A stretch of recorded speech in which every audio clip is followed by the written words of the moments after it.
अभी तक हम बात कर रहे थे मेगा स्पोरेंजियम के बारे में, मतलब फीमेल गैमेटोफाइट या फीमेल रिप्रोडक्टिव सिस्टम, जहां पे फीमेल न्यूक्लियस का फॉर्मेशन होता है या फीमेल रिप्रोडक्टिव सेल्स का फॉर्मेशन होता है। तो अब हम बात कर रहे हैं कि वो उस प्रोसेस की जिस प्रोसेस से मेगा स्पोर या फीमेल सेक्सुअल सेल का फॉर्मेशन होता है। तो ओव्यूल के अंदर एक सेल प्रेजेंट होती है सबसे पहले, जहां से सारी चीजें ओरिजिनेट होती हैं। तो जो बेसिक सेल स्ट्रक्चर हमारे पास प्रेजेंट है उसे हम कहते हैं मेगा स्पोर मदर सेल। तो उस मेगा स्पोर से आगे फॉर्मेशन होगा, मेगा स्पोर का एम्ब्रियो सैक बनेगा और इस एम्ब्रियो के सैक के अंदर एग न्यूक्लियस वगैरह सारी चीजें फॉर्म होंगी। तो सबसे पहले स्टार्टिंग होती मेगा स्पोरोजेनेसिस स्टार्ट होती है मेगा स्पोर मदर सेल से, जहां पे पेरिक्लिनल सेल डिवीजन होता है। पेरिक्लिनल सेल डिवीजन और वो मियोसिस टाइप का होता है, जहां पे आपके जो क्रोमोसोम नंबर हैं वो रिड्यूस्ड हो जाएंगे और हाफ हो जाएंगे क्रोमोसोम नंबर। हमें पता है कि मियोसिस दो पार्ट में होती है, सबसे पहले होती है मियोसिस फर्स्ट और इसके बाद होती है मियोसिस सेकंड। मियोसिस फर्स्ट में क्रोमोसोम नंबर रिड्यूस हो जाते हैं, इसलिए इसे रिडक्शनल डिवीजन कहते हैं, जबकि मियोसिस सेकंड एक नॉर्मल माइटोटिक डिवीजन होता है, जहां 2 सेल से 4 सेल बन जाती हैं। इस तरह मियोसिस फर्स्ट में आपकी 1 सेल से 2 सेल बनेगी और अगले मियोसिस सेकंड में इन 2 सेल से 4 सेल का फॉर्मेशन होता है। अगर हम बात करें पेरिक्लिनल सेल डिवीजन की, कि पेरिक्लिनल सेल डिवीजन क्या होता है, तो जब सेल में डिवीजन इस तरह से हो कि आपकी सेल्स की रोज बनती जाए। मान लो हमारे पास एक सेल प्रेजेंट है, हमने इसे नाम दिया है ए, ठीक। अब इसमें डिवीजन होगा इस तरह से कि 2 सेल्स का फॉर्मेशन हो गया है। अब ये 2 सेल और किस तरह से डिवाइड होंगी, ये डिवाइड होंगी इस तरह से, मतलब पैरेलल रोज बनती जा रही है सेल्स की। तो आपके ए से 2 सेल फॉर्म हुई, ए और बी, और अब इन 2 से और डिवीजन होगा तो हमारे लिए और सेल्स मिली सी और डी। अब अगर हर सेल में फिर से डिवीजन होगा तो इसी सरफेस के पैरेलल होगा, मतलब आपको सेल्स की रोज मिलती जाएगी। तो जब डिवीजन इस तरह से होता है कि सेल्स की रोज बनती जाती हैं और सरफेस के पैरेलल होता है ये डिवीजन, तो हम इसे कहते हैं पेरिक्लिनल सेल डिवीजन। तो हम यहाँ पे एक सेल देख रहे हैं जो मेगा स्पोर मदर सेल है। इसकी सेल्यूलर कंडीशन की बात करें, मतलब क्रोमोसोमल कंडीशन की, तो 2n है, मतलब डिप्लॉयड स्ट्रक्चर है। अब इसके अंदर मियोसिस होगा, तो मियोसिस का फर्स्ट पार्ट जहां पे क्रोमोसोम के नंबर हाफ हो जाएंगी और एक सेल डिवाइड हो जाएगी 2 सेल्स में। तो मियोसिस फर्स्ट यहाँ पे कंप्लीट हुई और यहाँ पे जो डिवीजन चल रहा है वो हमारा पेरिक्लिनल सेल डिवीजन है। इसके बाद इन 2 सेल से मियोसिस सेकंड होने के बाद 4 सेल्स का फॉर्मेशन होगा। After meiosis seconds we will have 4 cellular structure, और यहां पे सभी में क्रोमोसोम का नंबर क्या होगा, n, सारे के सारे रिड्यूस्ड क्रोमोसोम नंबर के साथ रहेंगे। तो 4 सेल फॉर्म हुई है, पेरिक्लिनल सेल डिवीजन चल रहा है। इसके बाद जो हमारी 4 सेल्स फॉर्म हुई हैं उनमें 2 तरह के काम होते हैं। 4 सेल्स प्रेजेंट है, जिनमें से कोई एक जो नॉर्मली सबसे नीचे वाली सेल होती है। आपके 4 सेल्स प्रेजेंट है, उन 4 में से सबसे नीचे वाली cell enlarges in size and divides mitotically to form megaspore। जो सबसे नीचे वाली सेल है ये साइज में बढ़ जाएगी और माइटोटिक डिवीजन करेगी और आगे जाके नंबर ऑफ सेल्स को इंक्रीज करने का काम करेगी। जबकि जो 4 में से एक एनलार्ज हो गई और डिवाइड हो गई, बाकी बची आपके पास 3, तो वो तीनों सेल डिजेनरेट हो जाती हैं। डिजेनरेट मतलब उनका कोई काम नहीं बचता है, वो आगे जाके डिस्ट्रॉय होने जैसा काम करती हैं और डेवलप हो जाती हैं एक ब्लैक कैप के फॉर्म में। कोई भी सेल जब डिजेनरेट होती है तो वो अपने फुटप्रिंट्स के फॉर्म में कोई स्ट्रक्चर छोड़ जाती है, इसे यहाँ पर हम क्या कह रहे हैं, ब्लैक कैप कह रहे हैं। तो आपके पास 4 सेल प्रेजेंट है, 4 में से सबसे जो नीचे वाली सेल प्रेजेंट है वो डिवाइड हो गई, मतलब एनलार्ज हो गई है साइज में और आगे जाके डिवीजन का काम करेगी। जबकि जो आपके पास 3 सेल्स प्रेजेंट हैं ऊपर वाली, वो डिजेनरेट हो जाएंगी। ये ऊपर वाली 3 सेल्स ये डिजेनरेट होके अब ब्लैक कैप के फॉर्म में आ गई हैं। अब क्या होगा कि यहाँ पे हमारे पास पता है कि जो कंडीशन चल रही है वो n वाली है। आपके पास क्रोमोसोमल नंबर n है, मतलब हैप्लॉइड सेल स्ट्रक्चर है आपके पास। तो अभी तक आप बात कर रहे थे मियोसिस के बारे में, लेकिन अब आपकी जो सेल बची है सिंगल सेल, यहाँ पे स्टार्ट होगा माइटोसिस। मतलब सिर्फ आपके सेल्यूलर नंबर में इंक्रीज होगा, क्रोमोसोम नंबर में अब कोई भी चेंज नहीं आएगा। तो सबसे पहले एक सेल डिवाइड हो गई 2 सेल्स में, और ये इस तरह का डिवीजन है कि सेल के अंदर न्यूक्लियस डिवाइड हो रहा है, पूरी तरह से साइटोप्लाज्म का डिवीजन नहीं हो रहा है। तो सेल के अंदर जो न्यूक्लियस प्रेजेंट है सिर्फ वही डिवाइड हो रहा है। एक न्यूक्लियस से दो न्यूक्लियस का फॉर्मेशन हुआ, फिर इसके बाद फिर माइटोसिस कंटिन्यू हुई और 2 सेल से 4 सेल फॉर्म हुई। अब हर एक सेल फिर से डिवीजन करेगी और 4 सेल के बाद आपके 8 सेल प्रोड्यूस हो जाएंगे। इसके बाद हमें पता है कि एम्ब्रियो सैक में 3 पोजीशंस होती हैं, दो होते हैं टर्मिनल और एक होता है बीच में सेंट्रल पार्ट। तो अभी हम देख रहे हैं कि जो हमारी 8 सेल्स हैं दोनों पोलर रीजन पर डिस्ट्रीब्यूटेड हैं। अब ये क्या करेंगी, अरेंजमेंट करेंगी अपनी पोजीशन में और 3 सेल रह जाएंगी दोनों पोलर कंडीशंस पर, दोनों पोलर सिचुएशन पर, और 2 सेल आपकी आ जाएंगी सबसे बीच में। जो ऊपर वाली सेल्स हैं उनको हम कहते हैं antipodal cells which are present at the chalazal end, and the another pole is constituted of 3 cells in which 2 are synergids and 1 is egg nucleus and present at the micropylar end. In the center 2 cells are present which are also called as polar nuclei. जो आपके polar nuclei present हैं दोनों के पास n stage होती है, chromosomal number n है इनके पास। तो एक मेगा गैमेटोफाइट की स्ट्रक्चर में, जैसे हम एम्ब्रियो सैक भी कहते हैं, मेगा गैमेटोफाइट मतलब एम्ब्रियो सैक, तो आपके पास उसके अंदर 8 सेल्स प्रेजेंट हैं या 8 न्यूक्लियस प्रेजेंट हैं, जिनमें से 3 हैं एंटीपोडल, 2 हैं पोलर और 3 बनाते हैं एग एपरेटस, जिनमें से 2 सिनर्जिड्स होते हैं नीचे वाले और एक ऊपर वाला होता है एग न्यूक्लियस। तो मैच्योरिटी के टाइम पर ये आगे जाके जो इसके पोलर न्यूक्लियस हैं वो म्यूचुअली फ्यूज हो जाते हैं, मतलब आपके पास 2 पोलर न्यूक्लियाई प्रेजेंट हैं, ये आगे जाके फॉर्म करेंगे एक न्यूक्लियस। तो हमें पता है कि n और n जब भी मिलेंगे तो बनाएंगे 2n, तो इसकी जो क्रोमोसोमल नंबर होता है वो 2n होता है। और इसके अलावा बाकी 3 सेल्स तो एज इट इज प्रेजेंट रहेंगी जिस तरह से वो है। तो एक मैच्योर एम्ब्रियो सैक में अब आपके पास कितनी सेल बची हैं, 1 2 3 4 5 6 एंड 7। तो एक मैच्योर एम्ब्रियो सैक में 7 सेल्स प्रेजेंट होती हैं।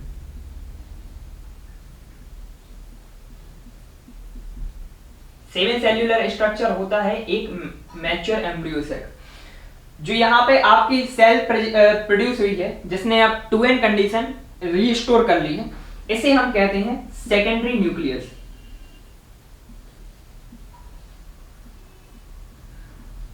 एक आपका एग न्यूक्लियस पहले से ही प्रेजेंट है, इसके अलावा जो 2n कंडीशन वाली आपके पास सेल फॉर्म हुई है इसे हम क्या कह रहे हैं, सेकेंडरी न्यूक्लियस कह रहे हैं। अब आगे जाके फर्टिलाइजेशन का काम होगा। 2 हमारे पास मेल न्यूक्लियाई प्रेजेंट है और 2 न्यूक्लियस यहाँ पर हमारे पास एम्ब्रियो सैक में प्रेजेंट है, तो दोनों का फर्टिलाइजेशन होगा जिसे हम डबल फर्टिलाइजेशन कहते हैं। आगे इसके बारे में डिटेल में बात करेंगे। अभी तक हम बात कर रहे थे माइक्रोस्पोरेंजियम के बारे में। माइक्रोस्पोरेंजियम मतलब एंथर जहां पर माइक्रोस्पोर का फॉर्मेशन होता है। इसके बाद हमने बात की थी मेगास्पोरेंजियम के बारे में, जिसे हम ओव्यूल भी कहते हैं। एक फीमेल रिप्रोडक्टिव सिस्टम के अंदर एक यूनिट है जहां पर एग न्यूक्लियस का फॉर्मेशन होता है। मतलब माइक्रोस्पोर, मेगास्पोर, माइक्रोस्पोरेंजियम और मेगास्पोरेंजियम, इन सभी के बारे में हमने बात की थी। हमने जाना कि 2 तरह की रिप्रोडक्टिव यूनिट्स फॉर्म होती हैं, एक होता है पॉलन ग्रेन्स और एक होता है egg nucleus. Pollen grains form होते हैं एंथर के अंदर, जबकि एग न्यूक्लियस फॉर्म होता है एग सैक में या एम्ब्रियो सैक में, जो कि प्रेजेंट होता है ओव्यूल के अंदर। तो अब हमारे लिए ये देखना है कि फर्टिलाइजेशन कैसे होगा, मतलब दोनों जो न्यूक्लियस हैं वो आपस में फ्यूज कैसे होंगे। तो उसके लिए पहली एक रिक्वायरमेंट है कि दोनों साथ में आए, मतलब मेल और फीमेल न्यूक्लियस साथ में आए। तो उसके लिए किसी ना किसी एक न्यूक्लियस का, मान लो या तो मेल या फीमेल का ट्रांसफर होना होगा किसी दूसरे न्यूक्लियस के पास। तो जनरली जो ट्रांसफर है वो मेल न्यूक्लियस का होता है फीमेल न्यूक्लियस के पास में। तो एक प्रोसेस बीच में आती है जिसे हम पॉलिनेशन कहते हैं। Pollination can be defined as the transfer of male gametes और pollen grains from the anther of male reproductive system towards the stigma of female reproductive system। मतलब जो हमारे pollen grains फॉर्म हुए हैं एंथर के अंदर, वो ट्रांसफर होते हैं किसी एजेंसी के थ्रू। ये हो सकती है बायोलॉजिकल एजेंसी या ये हो सकती है फिजिकल एजेंसी। तो एंथर से pollen grains का ट्रांसफर फीमेल रिप्रोडक्टिव सिस्टम में जिसे हम पिस्टल कहते हैं, इस पिस्टल की सबसे ऊपर वाली स्ट्रक्चर जिसे स्टिग्मा कहा जाता है, तो एंथर से स्टिग्मा की तरफ पॉलन ग्रेन का ट्रांसफर पॉलिनेशन कहलाता है। जब पॉलन ग्रेन एक जगह से दूसरी जगह ट्रांसफर होंगे तभी फर्टिलाइजेशन पॉसिबल हो सकेगा। पिस्टल की 3 स्ट्रक्चर होती है, स्टिग्मा, स्टाइल एंड ओवरी। तो एंथर से पॉलन ग्रेन्स का ट्रांसफर होता है स्टिग्मा की तरफ। अब यहाँ पे 2 कंडीशंस हो सकती हैं कि ये जो पॉलन ग्रेन्स लाए जा रहे हैं या तो वो फिजिकल फैक्टर्स के थ्रू एक जगह से दूसरी जगह ट्रांसफर किए जाएंगे। मतलब हो सकता है कि यहाँ पे जो एंथर प्रेजेंट है इसके अंदर पॉलन ग्रेन्स प्रेजेंट है, इनको विंड ले जाएगी एक जगह से दूसरी जगह, या तो वाटर ले जाएगा एक जगह से दूसरी जगह, या कोई दूसरी फिजिकल एजेंसी। इसके अलावा जो दूसरा फैक्टर है उसे हम कहते हैं बायोलॉजिकल एजेंट। बायोलॉजिकल एजेंट मतलब ऐसे ऑर्गेनिजम्स, लिविंग ऑर्गेनिजम्स जो पॉलन ग्रेन्स को ट्रांसफर करने का काम करते हैं एक जगह से दूसरी जगह। तो हमारा पॉलिनेशन 2 तरह से हो सकता है, बाय फिजिकल फैक्टर्स मतलब air, water etcetera, and second होता है बायोलॉजिकल एजेंट, इंसेक्ट्स, कई तरह के जो ऑर्गेनिज्म है छोटे छोटे, उनके थ्रू। अब पॉलिनेशन 2 तरह से और हो सकता है कि ये सेम फ्लावर पर हो। हमें पता है कि कोई फ्लावर मोनोसियस हो सकता है। मोनोसियस मतलब ऐसा प्लांट जिसमें मेल और फीमेल रिप्रोडक्टिव यूनिट्स एक ही फ्लावर में प्रेजेंट होते हैं। तो अगर ऐसी कंडीशन है तो वहां पर इस तरह की कंडीशन पॉसिबल हो सकती है कि एंथर से पॉलन ग्रेन्स का ट्रांसफर उसी फ्लावर के स्टिग्मा पर हो जाए, क्योंकि वहां पे दोनों की दोनों रिप्रोडक्टिव यूनिट्स प्रेजेंट हैं। वहां पे मेल रिप्रोडक्टिव यूनिट भी प्रेजेंट है जिसे हम एंथर कह रहे हैं या स्टेमिन कह रहे हैं, और दूसरी रिप्रोडक्टिव स्ट्रक्चर प्रेजेंट है जिसे हम क्या कहते हैं, पिस्टिल। तो स्टेमिन से पिस्टिल की तरफ पॉलन ग्रेन्स का ट्रांसफर हो सकता है, और ये हो सकता है डिफरेंट फ्लावर्स पर। मतलब एक फ्लावर के स्टेमिन से पॉलन ग्रेन का ट्रांसफर होगा दूसरे फ्लावर के पिस्टल के सबसे अपर मोस्ट रीजन पर, जिसे हम स्टिग्मा कहते हैं। तो अगर पॉलिनेशन के एक छोटे व्यू के फॉर्म में बात की जाए तो एंथर से स्टिग्मा की तरफ पॉलन ग्रेन का ट्रांसफर पॉलिनेशन कहलाता है। 2 तरह से हो सकता है कि या तो फिजिकल फैक्टर्स इन्वॉल्व होंगे, एयर, वाटर, और बायोलॉजिकल एजेंट इसमें इंक्लूड हो सकते हैं जैसे बर्ड्स, इंसेक्ट एटसेट्रा। ये हो सकता है सेम फ्लावर के अंदर, मतलब एक ही फ्लावर के एंथर से उसी फ्लावर के स्टिग्मा पर पॉलन ग्रेन का ट्रांसफर हो जाए। ये हो सकता है डिफरेंट फ्लावर्स में, मतलब एक फ्लावर के एंथर से दूसरे फ्लावर की पिस्टिल पर या स्टिग्मा पर पॉलन ग्रेन्स का ट्रांसफर। अगर हम पॉलिनेशन के टाइप्स की बात करें तो 2 मेजर टाइप्स होते हैं। सबसे फर्स्ट होता है सेल्फ पॉलिनेशन और सेकंड होता है क्रॉस पॉलिनेशन। सेल्फ पॉलिनेशन को हम ऑटोगैमी भी कहते हैं और क्रॉस पॉलिनेशन को हम कहते हैं एलोगैमी। अगर सेल्फ पॉलिनेशन की बात की जाए तो जब पॉलन ग्रेन का ट्रांसफर होता है किसी फ्लावर के स्टेमन से उसी फ्लावर के स्टिग्मा पर, या किसी फ्लावर के स्टेमन से या एंथर से पॉलन ग्रेन का ट्रांसफर उसी प्लांट के दूसरे फ्लावर की स्टिग्मा पर। मतलब हमारे पास एक प्लांट प्रेजेंट है, ठीक है, इसमें एक जगह पर फ्लावर है ये, और दूसरी जगह पर एक और फ्लावर प्रेजेंट है। तो सेल्फ पॉलिनेशन के केस में यहां पर आपकी बाहर एक स्ट्रक्चर प्रेजेंट होगी जिसे हम कहेंगे, बाहर की तरफ जो स्ट्रक्चर निकली है इसे स्टिग्मा, बीच में स्टाइल और अंदर ओवरी। तो स्टिग्मा ऊपर प्रेजेंट है, साथ में आपके प्रेजेंट है स्टेमन जिसके ऊपर एंथर जैसी स्ट्रक्चर प्रेजेंट होती है जहां पे पॉलन ग्रेन का फॉर्मेशन होता है। तो इस स्टिग्मा पर पॉलन ग्रेन्स आएंगे उसके नेबरिंग एंथर से। एक ही फ्लावर में ये ट्रांसफर हो रहा है, एंथर से पॉलन ग्रेन्स का ट्रांसफर हुआ उसी फ्लावर के स्टिग्मा पर। और एक चीज और पॉसिबल हो सकती है, ये है दूसरा फ्लावर जहां पे प्रेजेंट है स्टिग्मा। तो यहां के एंथर से पॉलन ग्रेन बाय विंड जा सकते हैं या किसी भी करंट के थ्रू ये यहां से ट्रांसफर होके उसी प्लांट के दूसरे फ्लावर के स्टिग्मा पर ट्रांसफर हो सकते हैं। तो सेल्फ पॉलिनेशन की अगर हम बात करें तो किसी प्लांट में एक फ्लावर में पॉलन ग्रेन का ट्रांसफर एंथर से स्टिग्मा की तरफ होना, या एक प्लांट के अंदर एक फ्लावर के एंथर से पॉलन ग्रेन का ट्रांसफर उसी प्लांट के दूसरे फ्लावर के स्टिग्मा पर होना सेल्फ पॉलिनेशन कहलाता है। सेल्फ पॉलिनेशन के दो टाइप होते हैं, लेकिन उससे पहले बात करते हैं क्रॉस पॉलिनेशन की। तो सेल्फ पॉलिनेशन में हमें पता है कि एक ही फ्लावर है या एक प्लांट के दो फ्लावर रिलेटेड हैं, जबकि क्रॉस पॉलिनेशन में पॉलन ग्रेन का ट्रांसफर एंथर से दूसरे प्लांट के फ्लावर के ऊपर होता है। मतलब इसमें दो अलग अलग प्लांट सेम स्पीसीज के इंक्लूडेड हैं। कोई भी एक स्पीसीज है फ्लावर की जिसके दो प्लांट हैं हमारे पास, और दोनों के पास अलग अलग फ्लावर्स हैं। ये एक अलग प्लांट है और ये एक अलग प्लांट है। तो यहाँ के एंथर से यहाँ के स्टिग्मा पर पॉलन ग्रेन का ट्रांसफर हुआ, जिसे हम क्या कह रहे हैं, क्रॉस पॉलिनेशन कहते हैं।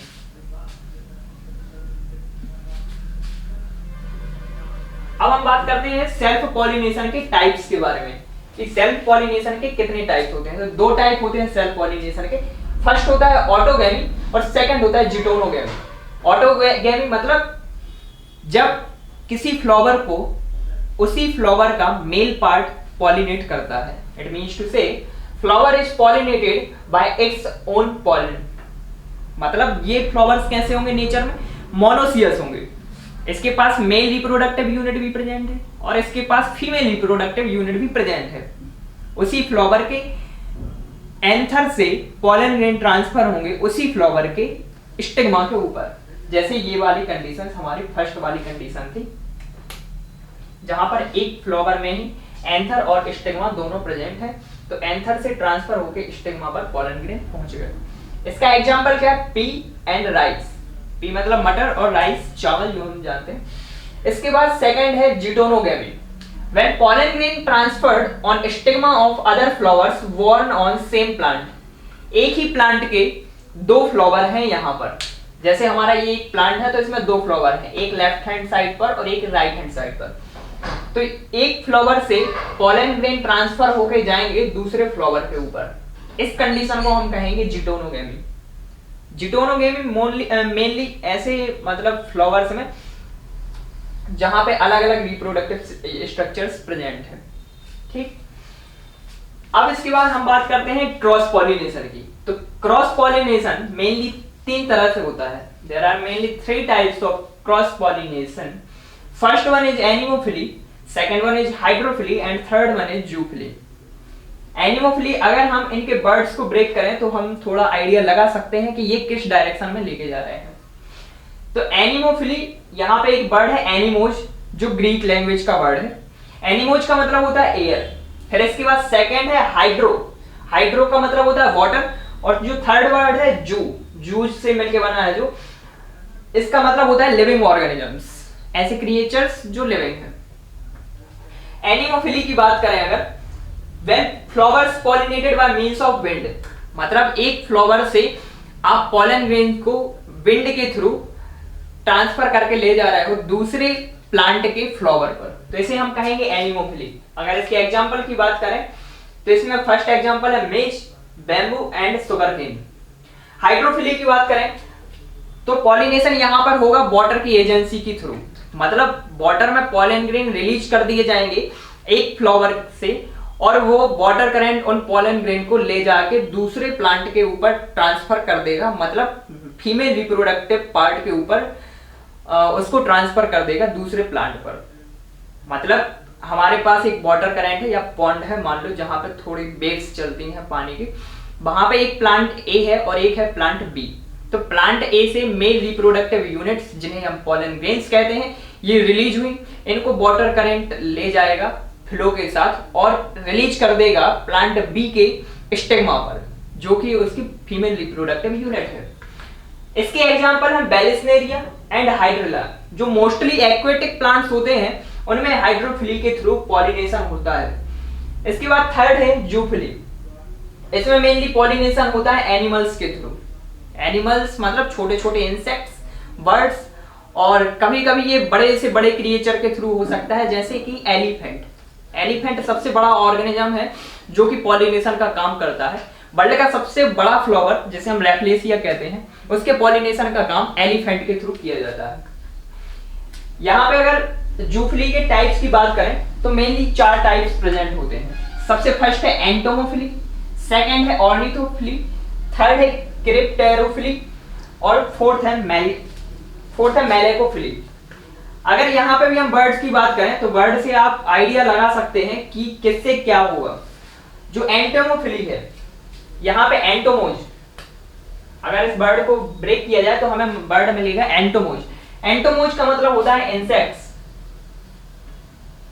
यहाँ पे एक वर्ड है ऑर्निथोज, ऑर्निथोज का मतलब होता है बर्ड्स। कैरेप्टेरो मतलब ये बैट से रिलेटेड वर्ड है, और मेलेको मतलब मोलस्कस। ठीक, तो जब अगर हम एंटोमोफिली की बात कर रहे हैं, it can be defined as the pollination where flower is pollinated by means of insect. Insect male reproductive system से पॉलन ग्रेन्स को कलेक्ट करेगा और उसे ट्रांसफर कर देगा फीमेल रिप्रोडक्टिव सिस्टम पर, मतलब दूसरे फ्लावर के स्टिग्मा पर इसे ट्रांसफर करने का काम करेगा। जो पूरे आपके एंजियोस्पर्मिक प्लांट्स हैं उसके लगभग 80% फ्लावर्स पॉलिनेट होते हैं एंटोमोफिली के थ्रू। मतलब इंसेक्ट्स एक बहुत बड़े कंट्रीब्यूटर के फॉर्म में देखे जा सकते हैं पॉलिनेशन में, क्योंकि पूरे एंजियोस्पर्मिक प्लांट्स का लगभग 80% इंसेक्ट्स के थ्रू होता है। यानी कि एग्जांपल है एकेसिया एंड साल्विया।